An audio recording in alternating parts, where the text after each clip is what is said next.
Aloha mai kako. It is an honor to be here, and I actually wasn't expecting this many people, so mahalo for being here. I'm going to start where Georgi left off to acknowledge those who have been very helpful in helping me develop online classes. Starting from the bottom up, Joni Briones, who's not here, but who's been very helpful with Canvas. I'm going to emphasize Bren Nakamitsu to his camera right here. He's one of our Hawaiian Studies majors, and for his senior project, he did a film, and he's still doing film, and so I want to acknowledge him. Also, of course, Paul Rama, who you've heard from, who makes technologically challenged people like me look pretty good with technology, so mahalo, Paul, as well. And is Jared here? I don't see Jared Markham, who's in charge of online program here. Also from the top down, Max Checkitz and Chad Compton have been very supportive as well.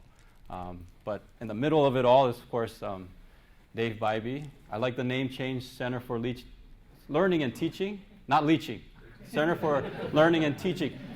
But it sounds like a cult, right? CLT, cult. And you Mormons, right? You guys are a cult, right? So I think we need to add an R. So it'll be culture. Center for Learning and Teaching and Relearning or something like that. Anyway, we'll talk about that later. Okay. But I'm going to start for the first part of my talk, I'm going to model doing a hybrid online class. And so I'm going to show you my first screencast I've ever done, which we just did this morning. And where's Bob Quinn? Building the bridge as you walk on it, right? And like Troy and I discussed earlier, did Troy leave?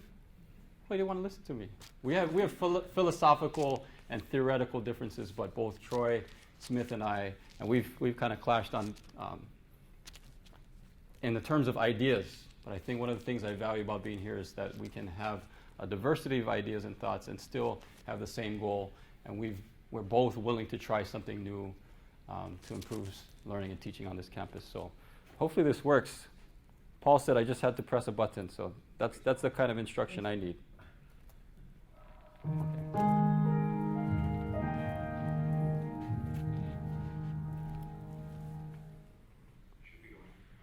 Okay. Aloha. I'm sitting here at the Center for Learning and Teaching here at BYU Hawaii, and I'm preparing and creating my first screencast. And this is going to be my conversion story, how I've come to embrace the gospel of online teaching. Well, kind of. Before I was teaching here, I had a tenure track position at UH Hilo, and one of my colleagues in the geography department had taught a hybrid online class. What they did was they met half of the time, and the other half of the time was online. And so I was about to reluctantly develop a class there, and then I came here, and I've been here for almost 5 years. And when I got here, I was approached to teach a Hawaiian Studies class totally online, and I chose not to for some important reasons. First, I was skeptical of online instruction. Second, my philosophy of teaching and learning and the strengths of my style and approach are face-to-face. Third, what I value about BYU Hawaii is that we're not a huge campus of like 30,000 students. We're a tenth of that, and we can be personal and face-to-face here. And fourth, while the internet can be democratizing and connect people across the planet at a faster rate and larger scale, these technologies can also be alienating, not to mention the digital divide that exists locally and globally. There was, however, a compelling reason for me to create an online class, and that was simply to share knowledge. I was asked, what about all the people that would love to come here to BYU Hawaii that can't? They would love to have the opportunity to learn about this place and about Hawaiian culture. That was a compelling reason to me, but still, at the time, I did not develop an online class. What really brought about the change was the 20% mandate, that we as departments are to develop 20% of our courses to be online. As a Hawaiian and Pacific Island Studies program, we discussed this extensively, and here are some of our concerns.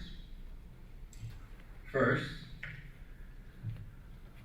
we were then and still are convinced that you can't teach Hawaiian Studies classes well, at least the way that they should be taught, totally online. For example, how do you chant as a class online? You need to have a embodied, lived, visceral, collective experience that simply can't be done online.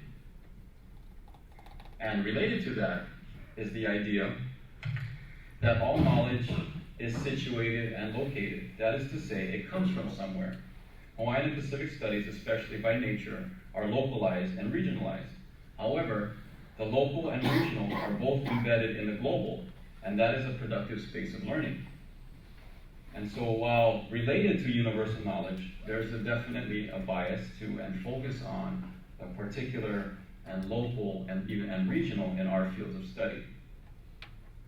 And related to that is the idea that if you're taking a class from BYU Hawaii, then it makes sense that that class should be coming from BYU Hawaii.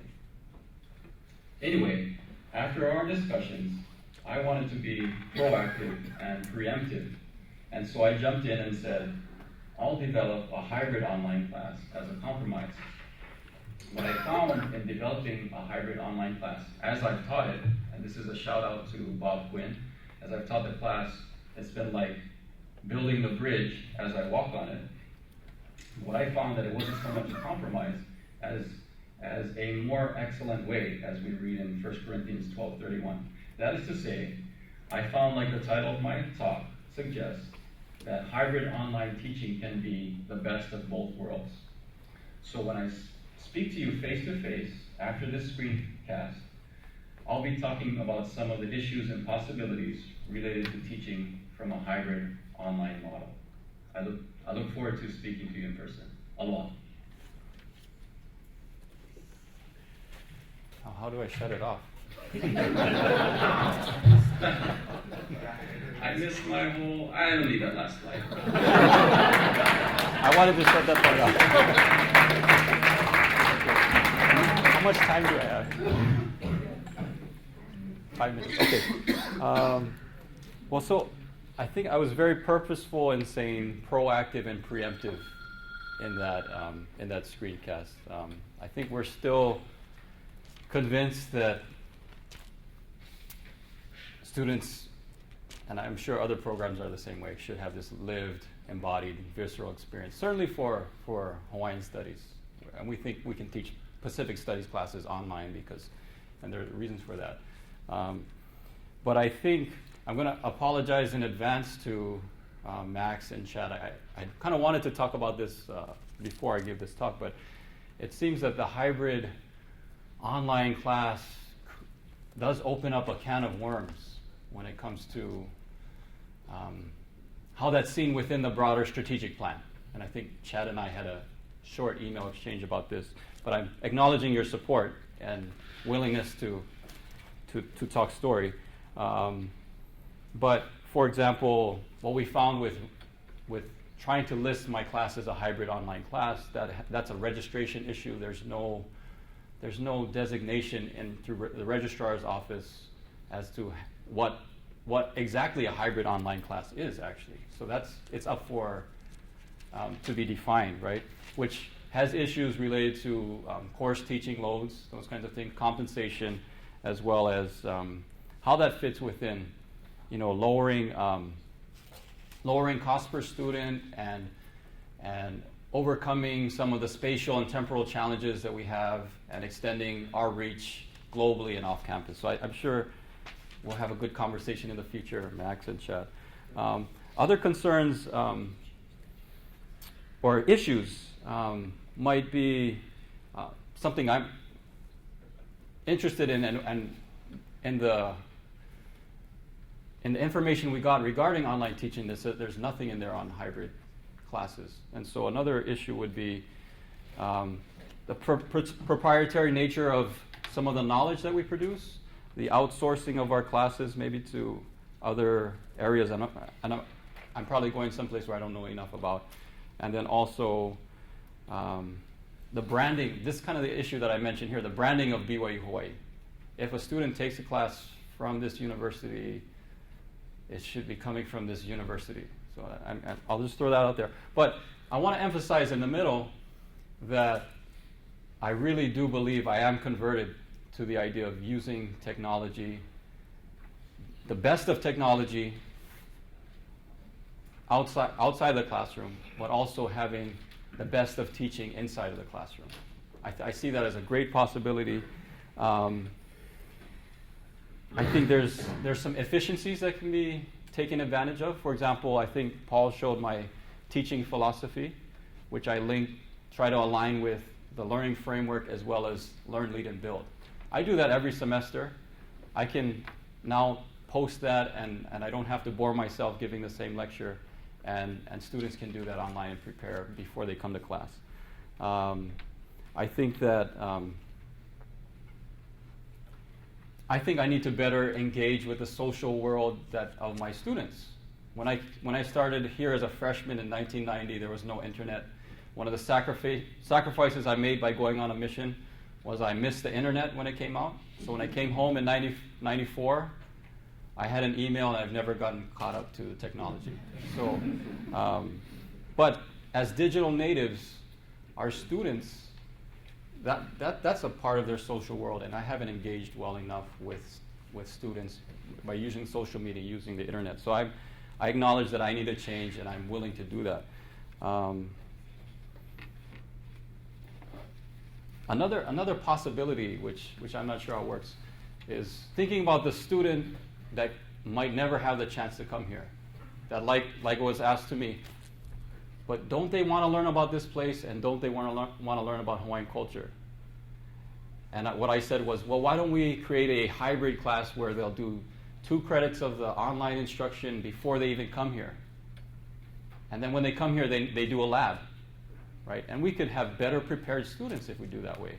We can increase our market share, right? I don't know if we can lower our cost per student probably, right?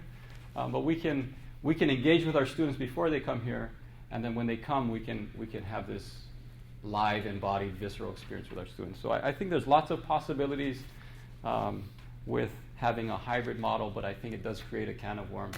But I've enjoyed doing that, and I've probably taken too long. So anyway, those are some thoughts. Aloha.